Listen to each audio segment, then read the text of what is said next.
Bismillah, alhamdulillah, wassalatu wassalamu ala sayyidina wa maulana rasulillah sallallahu alayhi wa sallam wa ba'd. Alors là, on va parler sur comment faire la séance de dhikr comme il faut. Tout d'abord, il faut choisir un endroit qui est calme. Pourquoi? Parce qu'on doit se concentrer au maximum pour absorber, recevoir et capter la lumière de dhikr et bénéficier de la lumière de dhikr au maximum. Alors, on doit choisir l'endroit qui est calme, les ablutions. Ici, c'est après la prière de l'Isha, par exemple, ou après la prière de Subh ou de Maghrib ou autre, ça sera bien. Donc, l'endroit, deuxièmement, on essaie de fermer les yeux et commencer par Al-Istighfar. Al-Istighfar, c'est demander qu'Allah Tabaraka wa Ta'ala efface les péchés qui peut bloquer la lumière pour qu'il rentre, parce qu'il y a des péchés. Il y a des péchés qui empêchent la lumière pour rentrer chez vous, à la maison, ou rentrer dans le... Tout d'abord, on demande le pardon pour qu'Allah efface les péchés. Deuxièmement, c'est la prière au prophète sallallahu alayhi wa sallam. Allahumma salli ala sayyidina Muhammadin wa alihi wa sahbihi. Ou bien Allahumma salli ala sayyidina Muhammadin wa alihi wa sallam. Il y en a plusieurs types. Al-Istighfar, on peut mettre 100 et la prière au prophète sallallahu alayhi wa sallam, on met 100. Après, là, l'istighfar, purification, c'est une purification. La prière au prophète sallallahu alayhi wa sallam, c'est la clé qui ouvre les portes au ciel.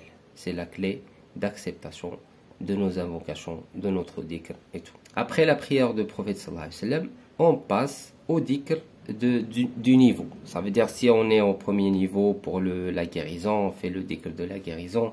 Si pour les études, pour protection ou autre. Une chose à savoir aussi, on peut dire que ça c'est le niveau de la lumière de chaque personne.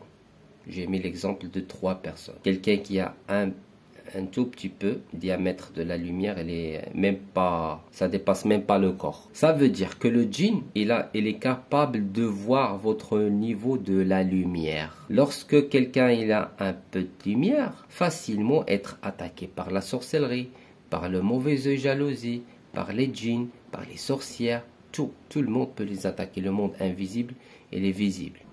L'exemple, quelqu'un qui a un peu de lumière quand même, qui protège, entouré par une lumière. Par exemple, quelqu'un qui fait la prière à l'heure. Parfois, il ne fait pas à l'heure, mais parfois, il fait un peu de dhikr, etc. Donc, il y a assez de lumière qui protège le corps, mais quand même, parfois, il est touché. Ça, ce monsieur-là, c'est facilement pour qu'il se débarrasse de ce mal-là. Parce qu'il trouve qu'il a l'énergie, il a le pouvoir, il a la capacité pour écouter la ruqya, pour commencer un traitement, un programme de traitement pour lire le Coran, faire le dhikr, faire le lavage encensé, etc., etc. Alors, passons à ce monsieur-là qu'il a fait beaucoup de travail.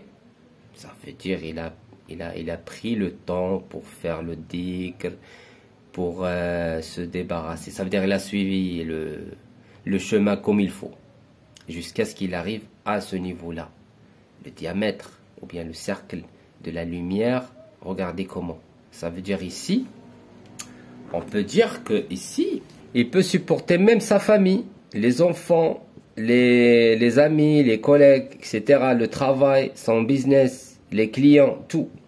Il peut même partager une partie de la lumière donnée aux autres. Ça, c'est le niveau, généralement, les guérisseurs ou bien les raqis qui sont experts, qui travaillent sur le côté lumière, sur le côté esprit, le côté corps, etc. etc. Voilà, donc là j'essaie de vous expliquer un petit peu le comment faire la séance de dhikr comme il faut. Mais Inch'Allah, je vais essayer de vous donner d'autres détails, Inch'Allah. Wa sallallahu wa sallam wa baraka ala sayyidina Muhammadin wa alihi walhamdulillahi rabbil alamin.